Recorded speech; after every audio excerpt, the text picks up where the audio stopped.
Congress party నాయకులు నిరంజన్ యాదవ్ ఉన్నారు. నిరంజన్ యాదవ్ గారు చెప్పండి, అంటే రేపు జరగబోయే 18వ తారీఖు సమావేశానికి కాంగ్రెస్ పార్టీ ఏ విధంగా సమాయత్తం అవుతుంది? దాంతోపాటుగా మీరు వచ్చి దాదాపు 2.5 సంవత్సరాలు అవుతుంది. 2.5 సంవత్సరాల్లో ప్రత్యేకంగా పర్టికులర్గా నీళ్ల మీద లేకపోతే కొత్తగా ఏర్పాటు చేసే ప్రాజెక్టుల మీద ఒక క్లియర్ విజన్తో మీ ప్రభుత్వం కనబడట్లేదు. ఏం జరుగుతుంది? ఏమన్నా ఆలోచిస్తున్నారా ప్రాజెక్టుల పైన?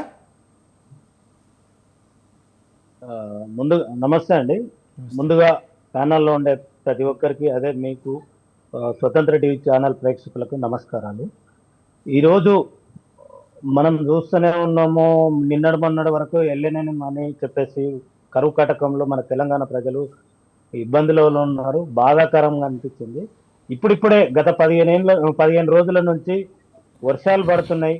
రైతులకు సకాలంగా మనం వాటర్ని అందియడానికి మన తెలంగాణ కాంగ్రెస్ పార్టీని పూనుకున్నది.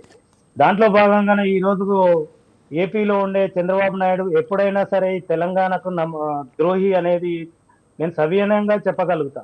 ఈ తెలంగాణ ద్రోహి ఎవరైనా ఉండే పక్క రాష్ట్రం ఉండే ముఖ్యమంత్రి మన రాష్ట్రానికి ఎప్పుడు కూడా ఇబ్బందులు పెట్టడానికే పుట్టినట్టుగా అనిపించింది. ఇది బాధాకరము. అదేవిధంగా ఈరోజు మనం చూస్తున్నాము, కొన్ని ప్రాజెక్టులు తీసుకుంటే గత పాలనలో వాళ్ళ చేసిన ప్రాజెక్టులలో అవకతవకలను ఎన్ని ఉన్నాయనేది చూసినాం. దానిని చక్కదిద్దుకోవడం కోసమే ఈరోజు కొత్త ప్రాజెక్టులు లేకుండా కంటిన్యూగా ఉన్న ప్రాజెక్టులని కాంగ్రెస్ పార్టీ క్లారిటీగా క్లియర్గా ప్రతి ఒక్కటి వెరిఫై చేసుకుంటూ దాన్ని ముందుకెళ్తుంది. దీంట్లో భాగంగానే పాలమూరు రంగారెడ్డి కావచ్చు, కొడంగల్ నారాయణపేట ప్రాజెక్టు కావచ్చు, అదేవిధంగా ఇప్పుడు తుమ్మిడిహట్టి ప్రాణహిత చెవేల అని చెప్పేసి తుమ్మిడిహట్టి ప్రాజెక్టు కావచ్చు. ఇక్కడ మనం అర్థం చేసుకోవాల్సింది ఏంటంటే, మేము అది ఇది మీరు అది అని చెప్పేసి గగ్గోళాల మీడియాలలో మాట్లాడడం వల్ల వాళ్ళు ఏదో పేరు ప్రఖ్యాతలు వస్తాయనుకుంటే నేను నమ్మను. ఎందుకంటే కనీసం అవగాహన ఉండాలి, లేకపోతే ఎదుటి మనిషిని గౌరవించే వ్యక్తిగా మాట్లాడాలి. ఏదో కలిబులి మాటలు, ఏదో డామినేషన్ గా మీడియాలో మాట్లాడినంత మాత్రాన నువ్వు హీరో కాదు, పక్కోళ్ళు డమ్మీ కాదు. ఇక్కడ సీనియర్ ఇంజనీర్లు ఉన్నారు. మీడియాలలో మాట్లాడుతున్న వ్యక్తులు ప్రతి ఒక్కరు కొద్దిగా కాస్త కూస్త అవగాహన ఉంటాయి. ఈ రోజు జరుగుతున్న అన్యాయాన్ని మనం ప్రతి ఒక్కరము ముందుకెళ్ళి అడిగే బాధ్యత మనది. ఆనాడు తెలంగాణ వచ్చినాక హరీష్ రావు గారే ఈ నీటిపారుదల సంబంధించిన మంత్రిగా ఉన్నారు. ఆ రోజు మనకు ద్రోహం చేసింది ఎవరు? హరీష్ రావు గారు. మరి ఆ రోజు టీఎంసీలో ఎన్నో గోదావరి కానీ కృష్ణా జలాలు ఎన్నోసార్లు ట్రిబ్యునల్ పెట్టినప్పుడు ఈయన సైన్లు పెట్టి తెలంగాణ ద్రోహిగా ఉన్నది టిఆర్ఎస్ పార్టీ. అదే విధంగా ఈరోజు ఏ ప్రాజెక్టు తీసుకున్నా వాళ్ళు ఏది కూడా పరిపూర్ణంగా క్లియర్ కాలేదు. మేము ఏది తీసుకున్నా శ్రీపాద కానీ ఎల్లంపల్లి కానీ శ్రీరామ్ సాగర్ కానీ ఇట్లా ప్రతి ప్రాజెక్టుని కంప్లీట్ చేసిన పార్టీ ఏది ఉంది? మీరు ప్రజలను చూస్తున్నారు, మేము కూడా ప్రతి ఒక్క పార్టీలు చూస్తున్నాయి. ఈ రోజు ఈ తెలంగాణకు తీసుకొచ్చిన పార్టీ ఏదైనా ఉందంటే ఇరిగేషన్ మొబిలైజ్ చేసి ప్రతి ఒక్క రైతుకి అందించే విధంగా తీసుకొచ్చే పార్టీ ఏదంటే అది కాంగ్రెస్ పార్టీ. నాగార్జున సాగర్ కావచ్చు, శ్రీశైలం కావచ్చు, ఇప్పుడు గోదావరి మీద ఉండే శ్రీరామ్ సాగర్, ఎల్లంపల్లి కావచ్చు.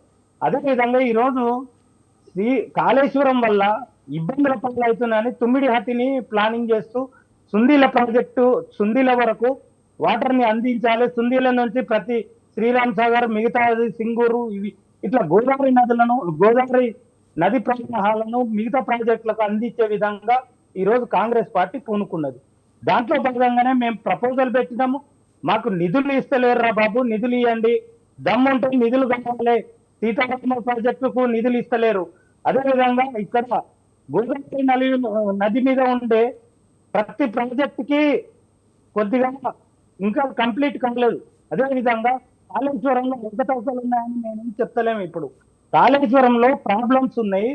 దాన్ని రెక్టిఫై చేయాలంటే చాలా వేల కోట్లతోనో లక్షలతోనో కోట్లతోనో సంబంధించింది. ఇబ్బంది పడతామని ఈ రోజు తుమ్మిడిహట్టిని పరిపూర్ణంగా 2004లో వైఎస్ రాజశేఖర రెడ్డి గారు 2004-6 మధ్యలో వైఎస్ రాజశేఖర రెడ్డి గారు పూనుకున్న దాన్ని ఈ రోజు మేము పరిపూర్ణంగా క్లియర్ చేయబోతున్నాం. అదేవిధంగా రంగారెడ్డి ప్రాజెక్టు కృష్ణా నది మీద, రంగారెడ్డి పాలమూరుది కృష్ణా నది బేసిన్ మీద నది మీద ఈ రోజు పరిపూర్ణంగా మేము క్లియర్ చేయబోతున్నాం.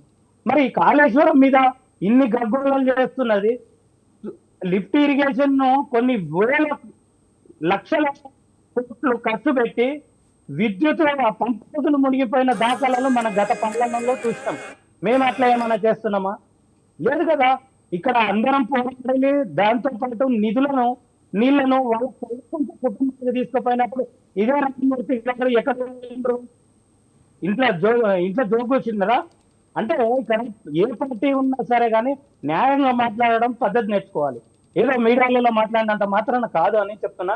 అదే విధంగా 18 నాడు జరిగే మీటింగ్ లో ప్రతిపక్షాలను కూడా పిలవాలని చెప్పేసి సీఎం గారు నిన్ననే నిర్ణయం తీసుకున్నారు.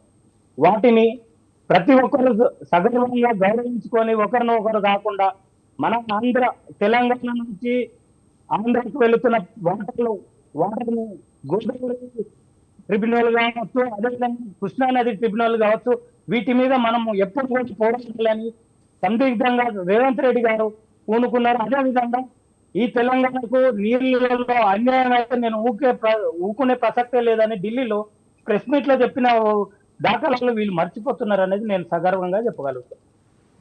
Right right sir. లక్ష్మీనారాయణ గారు, ఇక్కడ ప్రధానంగా ఒకవేళ రేపు కేఆర్ఎంబీకి 18వ తారీఖు ఉన్న మీటింగ్లో తెలంగాణ ప్రభుత్వం ఈ పాత ప్రాజెక్టులపై నిలబడాలంటే ఏ అంశాలు వాళ్ళు అక్కడ ప్రజెంట్ చేయాలి?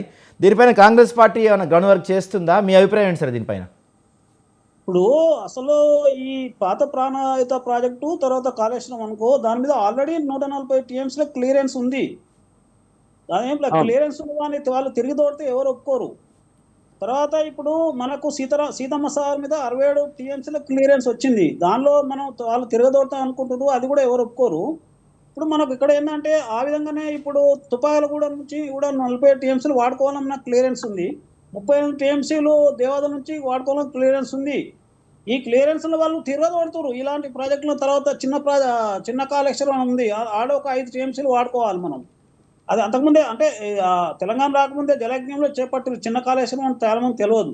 ఇలాంటి 7 ప్రాజెక్టుల వల్ల ఏంటంటే కాంగ్రెస్ వాళ్ళ అంటే ఆంధ్ర వాళ్ళ యొక్క కుచ్చిత బుద్ధి ఏంటంటే తెలంగాణలో ఉన్న ప్రాజెక్టులను ఎప్పటికీ అడ్డు పెట్టేసి వాళ్ళు ఏదైనా ఒక లక్ష్యంతో ఈ బనకచెర్ల అంటే పోలవరం బనకచెర్ల నీళ్లు దొబ్బిపోవాలనే ప్రయత్నం చేస్తారు.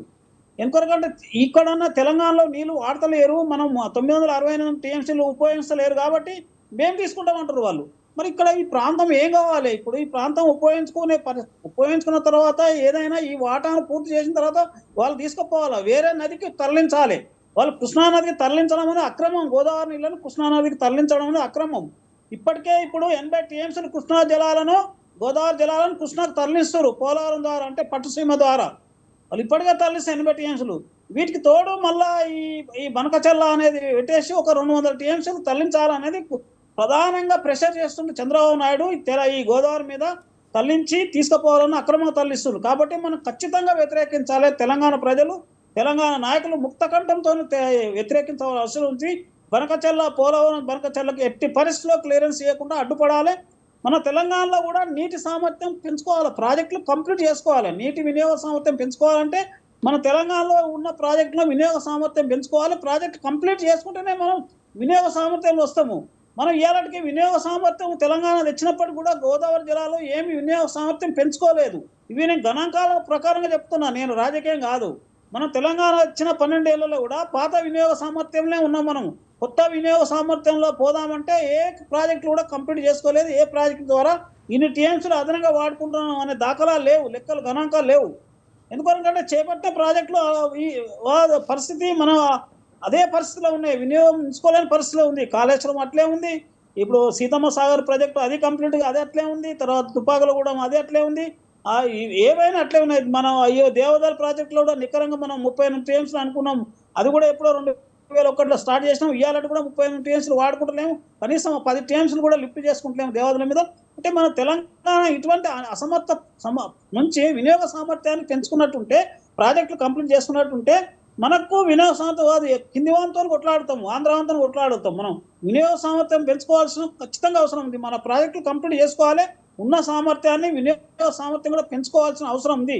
మనం వినియోగించుకున్నప్పుడే కింది వాంతో కొట్లాడగలుగుతాం, లేకుంటే మన నీళ్లు వాడి దొబ్బిపోవడానికి ప్లాన్లు వేస్తూ ఉన్నాడు, తీసుకుపోతా ఉన్నాడు. ఎందుకంటే ఇప్పుడు మీరు పోలవరం ప్రాజెక్టు వాడు 310 టీఎంసీలు అని పెట్టుకుంటే వాడు ఆ 500 టీఎంసీలు వాడుకోవడానికి వాడు ఏర్పాట్లు చేసుకున్నాడు, కెనాల్స్ విస్తరించుకున్నాడు, అనేక ప్రాజెక్టులు వాళ్ళు చేపట్టిరు. కాబట్టి వాళ్ళని చూసి మనం నేర్చుకోవాల్సిన అవసరం, తెలంగాణ ఉత్తర తెలంగాణ బాగుపడాలి, నేర్చుకోవాల్సిన అవసరం ఉంది అని నేను చెప్తున్నాను. Right sir. ఇప్పుడు అంటే మనం ఆల్రెడీ కాళేశ్వరం ప్రాజెక్టు 240 టీఎంసీలు వాడుకుంటున్నట్టుగా లెక్కలు ఉంది కాబట్టి మరి తుమ్మిడిహెడ్ దగ్గర పర్మిషన్ వచ్చే అవకాశం ఉంటుందా? ఒకవేళ మొదలు పెడితే ఎన్ని సంవత్సరాలు పడుతుంది సార్ అది పూర్తవటానికి? తగ్గించలేరు. ఇప్పుడు ఏదంటే ఒక ప్లాన్, చంద్రబాబు ప్లాన్ ఏంటంటే ఇవన్నీ ప్రాజెక్టులు అడ్డుకుంటే ఇటు అంటే ఇప్పుడు పాలమూరు రంగారెడ్డి అడ్డుకున్నా అని ఢిల్లీ ఇలాంటి సీతం ఇవన్నీ అడ్డుకుంటే నాకు ఏడ క్లియరెన్స్ దొరుకుతుందో ఇవి అడ్డుకుంటే అది బనకచెర్ల క్లియరెన్స్ దొరుకుతుందని చూస్తుండు. పోలవరం బనకచెర్ల క్లియరెన్స్ తరగాలని ఒక ప్లాన్ వేస్తుంది చంద్రబాబు నాయుడు. అది ఎత్తుగడ, చంద్రబాబు నాయుడుని ఎత్తుగడ. ఎందుకంటే ఇప్పుడు నీ వినియోగం, నీ యొక్క పరివాహక ప్రాంతం ఎంత? ఆంధ్ర వాళ్ళది 20% పరివాహక ప్రాంతం, తెలంగాణ 80% పరివాహక ప్రాంతం. మరి 80% పరివాహక ప్రాంతంలో నీళ్ళు ఎక్కువ వాడుకోవాలన్నా తక్కువ వాడుకోవాలన్నా? వాడే 80% వాడు వాడుకోవాలన్నా 20% మనం వాడుకోవాలన్నా? మరి సమంజసం ఉండాలి కదా. ఆ సమంజసం వాళ్ళకు లేదు. వాళ్ళు అసలు తెలంగాణ పరివాహక ప్రాంతం మీద న్యాయంగా తెలంగాణకు రావాల్సిన నీళ్లు వాడుకోవాలనే అసలు వాళ్ళకి ఏమాత్రం చిత్తశుద్ధి లేదు ఆంధ్ర వాళ్ళకు. సరే, మన దగ్గర దౌర్భాగ్య పరిస్థితి ఏంటంటే మన వినియోగ సామర్థ్యం పెంచుకోలేదు, మన ప్రాజెక్టులు కంప్లీట్ చేసుకోలేదు, ప్రణాళికలు చేసుకోలేదు, కొత్త ప్రాజెక్టులకు ఏమన్నా ఇంకా వినియోగించుకుందాం అనేది. ఆ అసమర్థతలో మనం ఉన్నాము. మన సమర్థత పెంచుకోవాల్సిన అవసరం ఉంది, వినియోగ సామర్థ్యం పెంచుకోవాల్సిన అవసరం ఉంది. ఇప్పుడు శ్రీరామ్ సాగర్ కింద నియర్లీ దాని యొక్క 180 టీఎంసీలు 190 టీఎంసీలు వాడుకోవాలి దాని ప్రాజెక్టు ప్రణాళిక ప్రకారం. ఇవాళకో 100 టీఎంసీలు కూడా శ్రీరామ్ సాగర్ కింద మనం వాడడం లేదు. ఇలాగనే అట్లనే నిజాం సాగర్ కింద 59 టీఎంసీలు వాడాలి, ఇప్పటికి కూడా 20 టీఎంసీలు వాడతలేము. ఇలాంటి దుస్థితిలో మనం ఉన్నాము. ఉన్న ప్రాజెక్టుల వినియోగ సామర్థ్యాన్ని కూడా మనం దాన్ని పునఃసమీక్షించుకొని పెంచుకోవాల్సిన అవసరం ఉంది. ఎందుకు సార్? అంటే ప్రాబ్లం ఏంటి? శ్రీరామ్ సాగర్లో కావచ్చు, వీటన్నిటిలో ఎందుకు మనం వాటర్ స్టోర్ చేయట్లేదు? ఏంటి ప్రధాన సమస్య? ఆ ప్రధాన సమస్య అంటే ఇప్పుడు శ్రీరామ్ సాగర్ నుంచి ఆల్మోస్ట్ ఆల్ పైనుంచి ఇప్పుడు అది బాబ్లీ అనుకో ఇతర కారణాల వల్ల శ్రీరామ్ సాగర్ నుంచి నీళ్లు సరిగా రావడం లేదు, అదొక సమస్య. మనకు నీళ్ళంతా దొరికేది ప్రాణహితలే నీళ్ళు దొరుకుతున్నాయి వచ్చి మన కాళేశ్వరం అంటే ఈ కాళేశ్వరం టెంపుల్ దగ్గరికి వస్తాయి ప్రాణహిత నీళ్ళే ఎక్కువ దొరుకుతాయి మనకు. ఈ ప్రాణహిత నుంచి పై గోదావరి అంటే ప్రాణహిత వరకు అంటే ఈ వచ్చే శ్రీరామ్ సాగర్ కింద కానీ పైన కానీ నీళ్లు లేవు, శ్రీరామ్ సాగర్ లేవు. ఏదో కడెం ప్రాజెక్టులు కొంచెం నీళ్లు బాగా వస్తున్నాయి కాబట్టి కడెం ద్వారా ఈ ఎల్లంపల్లికి రాగలుగుతున్నాయి. అది కూడా శ్రీరామ్ సాగర్ నుంచి రావడం లేదు. ఇంకా శ్రీరామ్ సాగర్ అయినా వాళ్ళు కూడా మహారాష్ట్ర వాళ్ళు జైకోడి ప్రాజెక్టులు అనేక చెక్ డ్యామ్లు అనేక వాళ్ళు పట్టుకున్నారు మహారాష్ట్ర వాళ్ళు. బాబ్లీ ఒకటి ఉన్నది, బాబ్లీ కూడా మన అడ్డంకే. బాబ్లీ వల్ల 50 టీఎంసీలు నష్టపోయినాము. మనకు రెగ్యులేటెడ్ ఫ్లో వస్తుండే 50 టీఎంసీలు, ఆ వచ్చేదాన్ని వీళ్ళు ఆపుకున్నారు. బాబ్లీది కూడా 4 నెలలే గేట్లు ఓపెన్ ఉంటాయి, మిగతా రోజులన్నీ క్లోజ్ చేసుకుంటారు. ఆ క్లోజ్ చేసిన రోజులలో 50 టీఎంసీలు వాళ్ళు మనకు శ్రీరామ్ సాగర్ దిగే నీళ్ళు వాళ్ళు ఆపుకుంటారు, వాడుకుంటారు. ఇలాంటి పరిస్థితి మనకు ఉన్నది. ఎక్కడికి వెళ్ళి ప్రాణహిత నీళ్ళే మనం అధిక నీళ్లు ప్రాణహితలే దొరుకుతాయి, నీళ్లు గోదావరి లేవు. ప్రాణహిత గోదావరిలో కలిసిన తర్వాతనే నీళ్లు ఉన్నాయి. ఈ మీద నీళ్లు తక్కువ, ఈ మాట కొంచెం కడెంలో నీళ్ళు వస్తున్నాయి. మన కడెం ఏరియా నుంచి అక్కడ నుంచి కొంచెం నీళ్ళు వర్షపాతం ఉంది కాబట్టి ఆదిలాబాద్ జిల్లాలో నీళ్ళు వస్తున్నాయి. ఆ కడెం నుంచి వచ్చే ఎల్లంపల్లి నుంచి నీళ్లు మనం కిందికి మనం ఎక్కువ వాడుకోవాల్సిన అవసరం ఉంది. తర్వాత ఈ ప్రాణహిత నీళ్లు మనం డైవర్ట్ చేసుకోవాల్సిన ఉంది. తక్షణమే మనం 9 కంప్లీట్ చేసినట్టుంటే 100 టీఎంసీలైనా నీళ్లు ఎల్లంపల్లికి తీసుకురాగలుగుతాం ఖచ్చితంగా. ఇక్కడ తక్కువ ఖర్చుతో మినిమం 1 లిఫ్ట్ తోనే తీసుకురాగలుగుతాము. అది ఎప్పుడో ఆలోచన చేయాల్సింది ఉండే. ఇప్పటికైనా ప్రభుత్వము యుద్ధ ప్రాతిపదికన 9 నుంచి ఎల్లంపల్లికి అంటే ఎల్లంపల్లి డౌన్లకు గ్రావిటీ దారి వస్తాయి, వితౌట్ లిఫ్ట్ దారి వస్తాయి తుంగిల వరకు. అంటే నది ఎల్లంపల్లి డౌన్ వరకు 9 నుంచి ప్రాణహిత నుంచి 365 రోజులు గ్రావిటీలో నీళ్ళు వస్తాయి. అది ఖచ్చితంగా చేయాల్సిన అవసరం ఉంది. ఒక 20 కిలోమీటర్ల సొరంగం చేయాలి. ఆ 70 కిలోమీటర్ తవ్వీరు 90 నుంచి మైలారాంగ్ వరకు 71 కిలోమీటర్ తవ్వీరు. ఆ తవ్వీరు నుంచి ఒక 20 కిలోమీటర్లు సొరంగం చేసి మనం 9 నుంచి నీళ్ళు ఒక 152 మీటర్లకు ఖచ్చితంగా పర్మిషన్ తీసుకురావాలి. ఎందుకంటే వాళ్ళు కూడా మేము అప్పుడు చంద్రపూర్ పోయినాం 152కు వాళ్ళు అంతర్గతంగా వాళ్ళకు నో అబ్జెక్షన్ ఉండే. అప్పుడు అనేక కారణాల వల్ల అక్కడ 9 దగ్గర కూడా బ్యారేజ్ 148 అయినా అనుమతి తీసుకొచ్చి కూడా అక్కడ స్టార్ట్ చేయకపోవడం ఒక పొరపాటు జరిగింది. అది కింద మేడిగడ్డ కాడ స్టార్ట్ చేయడం వల్ల మన దౌర్భాగ్యం అది మేడిగడ్డ పనిచేయడం కూడా అయింది. కాబట్టి ఆ 140 టీఎంసీలు శాంక్షన్డ్ వాటర్ మనకు అప్రూవల్ వాటర్ వినియోగించుకోలేని పరిస్థితిలో మనం ఇవాళకి ఇప్పుడు 6 ఏళ్ల నుంచి వినియోగించుకోలేని పరిస్థితుల్లో మనం ఉన్నాం. అది ఇలాంటి అన్నిటిని మనం అనేక యుద్ధ ప్రాతిపదికన తెలంగాణలో వినియోగించుకున్న సామర్థ్య ప్రాజెక్టులన్నీ మనం కంప్లీట్ చేసుకోవాల్సిన అవసరం ఉంది తెలంగాణలో. గోదావరి జిల్లాలో వినియోగానికి సాగు పెరుగుతుంది, ప్రజల జీవన విధానం మారుతుంది. నీ సాగునీరు ఒకవేళ మనం సాగు పెరిస్తే ప్రజల జీవన ప్రజల అభివృద్ధిలోకి వచ్చేస్తారు వ్యవసాయంగా. Right sir. నిరంజన్ గారు చెప్పండి మీరు. ఇక్కడ లక్ష్మీనారాయణ గారు సార్ అనడం కూడా వాస్తవం, ఆయన చెప్పడం అనేది వాస్తవాలు. ఇక్కడ 2014 వచ్చిన అప్పటి నుంచి ఇప్పటి వరకు ప్రజల జీవన విధానాలకు ఆయకట్టులుగా ఏ ఏ ఒక్క రాష్ట్రం ఏ ఒక్క జిల్లాలో కూడా పరిపూర్ణంగా కంప్లీట్ చేయలేదు. అదేవిధంగా పాత ప్రాజెక్టులను 2006, 2004, 2011 మధ్యలో ఉన్న ప్రాజెక్టులను ఈ రోజు వరకు కూడా కంప్లీట్ చేయకుండా కొత్త ప్రాజెక్టులు ఇంట్రడ్యూస్ చేయడం, అదేవిధంగా ఆ ప్రాజెక్టులు కూడా పర్ఫెక్ట్ గా లేకపోవడం, ఈ రోజు లిఫ్ట్ ఇరిగేషన్లు అని పెట్టి ఎక్కువగా కేవలం వాళ్ళ యొక్క పార్టీ యొక్క ప్రాధాన్యం, వాళ్ళ యొక్క అనుచరుల కోసం తెలంగాణ టిఆర్ఎస్ పార్టీ గత పాలనలో చేసిన పొరపాట్లు ఈ రోజు తెలంగాణ ప్రజలకు రైతులకు శాపంగా మారింది. ఎట్లా అని చెప్తానంటే, ఇక్కడ కాళేశ్వరం అనే ప్రాజెక్టు తీసుకుంటే దాంట్లో టోటల్ గా లిఫ్ట్ ఇరిగేషన్స్ మనం చూస్తున్న గత పాలనలో బాహుబలి గాయత్రి పంపులని అవన్నీ కూలిపోయి వద్దలకు కొట్టుకుపోయిన దాఖలాలు చూస్తున్నాం. అంటే క్వాలిటీ క్వాంటిటీ ఇవన్నీ మెయింటైన్ చేయకపోవడం ఒకటి. రెండోది, తన అనుచరుల కోసం కొన్ని వేల కోట్లు లక్షల కోట్లు ఈ ప్రాజెక్టుల మీద దండుకోవడం తప్ప, గత పాలనలో టిఆర్ఎస్ పార్టీ చేయడం తప్ప ఈ తెలంగాణ ప్రజల కోసం కరెక్ట్ గా అంటే ఒక 10 ప్రాజెక్టులు పరిపూర్ణంగా క్లారిటీగా క్లియర్ గా చేయలేదు. వాటికి ఎగ్జాంపులే కాళేశ్వరం ఒకటి. ఈ రోజు మేము అవన్నీ చేస్తలేం, కొత్త ప్రాజెక్టులు కూడా ఇంట్రడ్యూస్ చేస్తలేం. తెలంగాణలో కొత్త ప్రాజెక్టులు ఉన్న ప్రాజెక్టులను, పాత ప్రాజెక్టులు పాలమూరు రంగారెడ్డి కావచ్చు, సుందిల, ఇప్పుడు ప్రాబ్లమ్స్ ఉన్న అన్నవరం, సుందిల, మేడిగడ్డ ఈ ప్రాబ్లమ్స్ ఉన్నాయి, దాన్ని క్లియర్ చేయడానికి ఎంత అమౌంట్ అవుతుంది. అదేవిధంగా ఆనాడు 2006లో వైఎస్ఆర్ రాజశేఖర రెడ్డి ప్రాణహిత చేవేళ్ల 9 అట్టిది ప్లాన్ చేసిన విధానానికి ఈ రోజు సుందిలకు without lift irrigation, without only water down ఉండడం వల్ల ఈ రోజు ఆ ప్రాజెక్టు అనేది ఉపయోగపడుతుంది. అదే విధంగా మధ్యలో బొగ్గు గనులు అవి ఉండడం వల్ల దాన్ని క్లియరెన్స్ కు డైరెక్ట్ సుందిల కోసం తుమ్మిడిగట్టిని ప్రాజెక్టును స్టార్ట్ చేశాం.